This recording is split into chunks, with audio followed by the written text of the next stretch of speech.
Welcome to Ray Windsor's Leadership Systems, where we help consumers select quality retailers and where we help retailers learn how to get selected by consumers. That is, after all, what they need. Part 3 is what you should expect when the guy starts to show you stuff. That we call the presentation. At the very beginning of the presentation, the salesperson should review all of the main points that you guys discussed when he was qualifying you. That's to make sure that he didn't miss something that's important to your satisfaction and that you didn't omit something that's important to your satisfaction. He should then ask you for permission to show you several solutions, including the very best regardless of price, and also he should be talking to you about solutions that are perfectly within the budget that you and he discussed during the qualification period.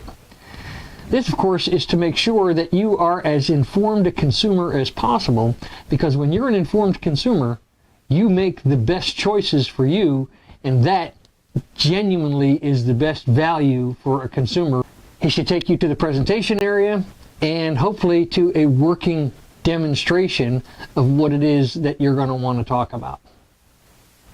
The salesperson, before he actually gets into the presentation, should review with you the root cause of your problem. In this case, as we discussed in part 2, we were talking about a bolt for a fence gate, as I recall. And in this case, you thought that the bolt might need to be I believe it was a copper bolt, and in this case it turns out that maybe the real bolt required to solve this problem is a brown iron bolt.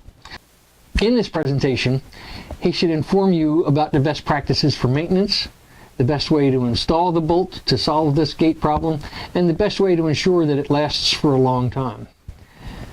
Then he should say, on the other hand, we have a superior performing product, and it's superior because it's got a longer warranty, it has less maintenance requirements, it's easier to install, it'll make you be able to jump over tall buildings in a single bound. Whatever it is, the salesperson should be sharing with you the very best so that you now have a range of options from which to choose, and that may change your expectations, or it may keep your expectations the same, but now you're an informed consumer, and as discussed, an informed consumer makes the best decision, which is in the best value for that consumer.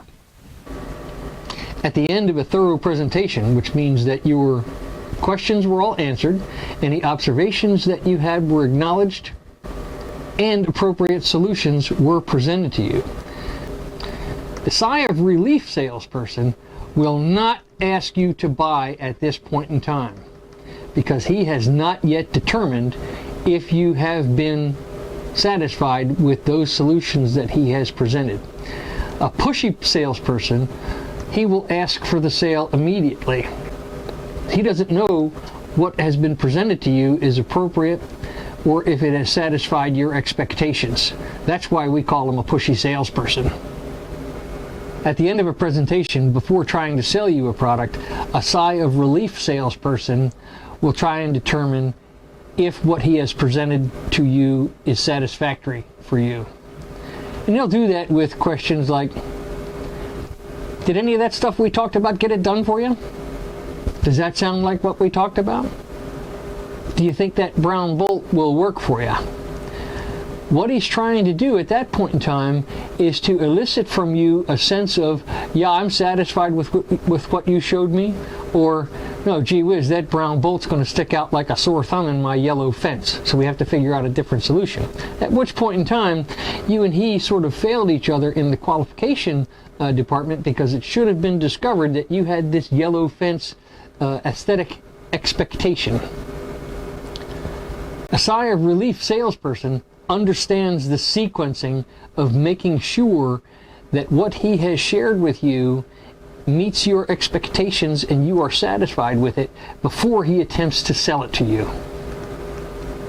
Pushy salespersons, on the other hand, just try and sell it to you. Thanks for watching. We're sure glad you're taking this time. Please be sure to comment below at the right. Ask any questions. We'll be happy to reply. Please be sure to tell all your friends. Next Tuesday, look for what to expect after the presentation. We call it the trial close.